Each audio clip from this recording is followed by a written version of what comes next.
Thank you so much, everyone. And just to get started, I think you'll notice that everything on the wall is very different, which is part of what I want to talk about today, and to talk about the experience of being an artist model.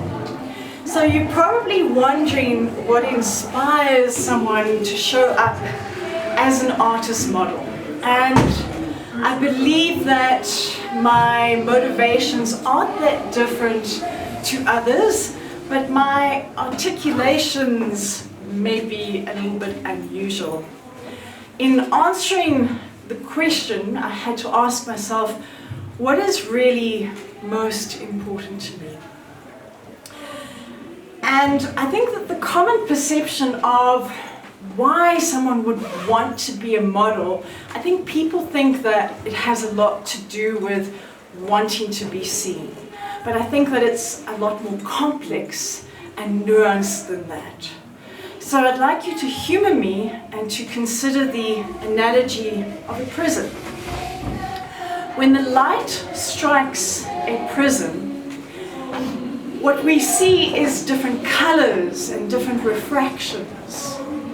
But the prism doesn't have any control ultimately over what the witness gets to perceive. And it's no different for a model. So what an artist gets to witness, the model doesn't get to choose. And this speaks to me so intrinsically of the concepts of non-attachment and non-domination, which are so embedded in Andre's impeccable facilitation process. Now, as a model, I too can't have any attachment over the outcome of the work that is produced. I won't know how it is that I'm going to be immortalized by the artists that are producing the work. So modeling is also an act of radical surrender. It is said that when we die, all that will remain of us are the stories that are told, and perhaps for artists, the art that will endure. But what of those of us that are alive? What of living? How do we affirm that we are alive? And I think that one of the most life-affirming experiences that we can ever have is when we are witnessed by another. When we model, I would say that it is a way for us to confirm that we exist. But also in this society that is so committed to this physical concept of homogeneity, for those of us that have a different physicality, who are aware of our physical imperfections, or so they are perceived, when we choose to model, it is a radical act of defiance. It is storytelling through our very physicality. And it is storytelling without the imposition of narrative.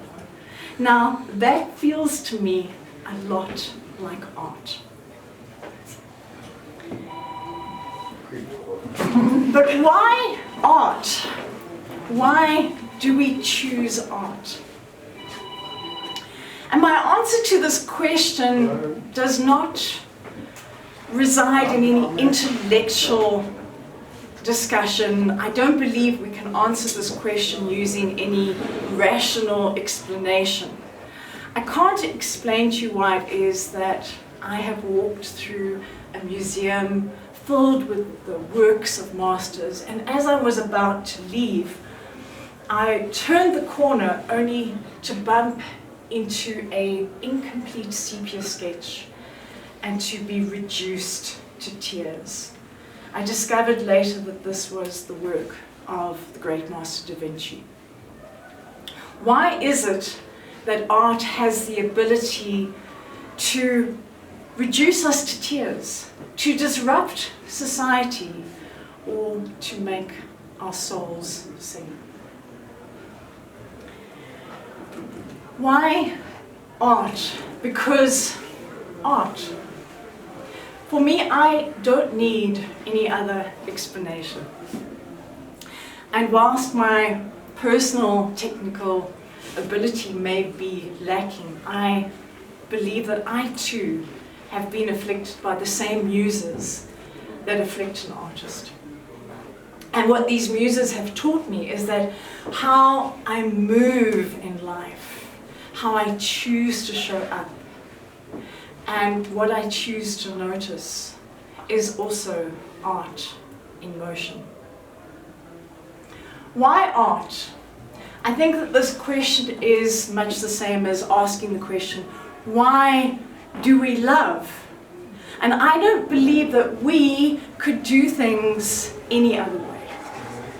So why art? Because art. Yes. Thank you, everyone.